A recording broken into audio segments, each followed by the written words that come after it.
The NT2000 is a large diaphragm condenser microphone. Whether using it in the studio or live, it tends to make my job a little easier. Having a large diaphragm condenser on a guitar amp is one of my personal favourites. It allows us full body while still getting a good attack transient of the guitar amp. This is very important in a range of different genres. The first step on the body is a totally variable polar pattern control. I can have omni, cardioid or figure of 8 polar patterns. The great thing about this is I can have a hybrid.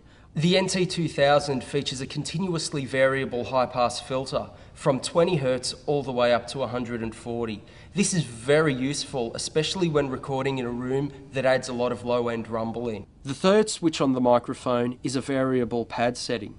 This allows us to attenuate the amplitude at the microphone, making sure that I can have total control over the amount of headroom I have going to my recorder. For guitar amps, I like to use the NT2000 up close to get a very intimate sound. The ability for the NT2000 to handle a large amount of dB/SPL, get a lot of low end due to the proximity effect, means that I can have guitars which really rumble in the mix.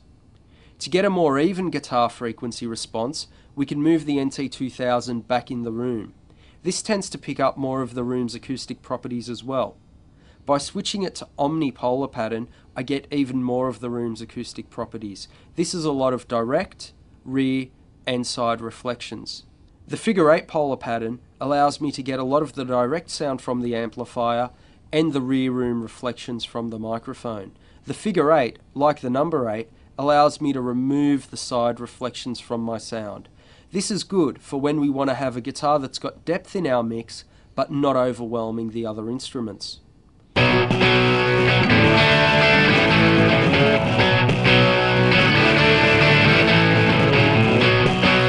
The NT2000 on the guitar amp has given us a very big tone to work with.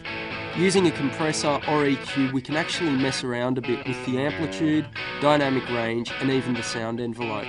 As is, I'm quite happy with the sound. If we actually want to drop it off a bit and make it a little wider and give more space to the vocal, we can switch to the Omni signal.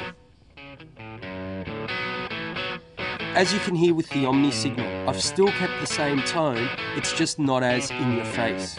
Let's drop it into the rest of the mix and see how it translates.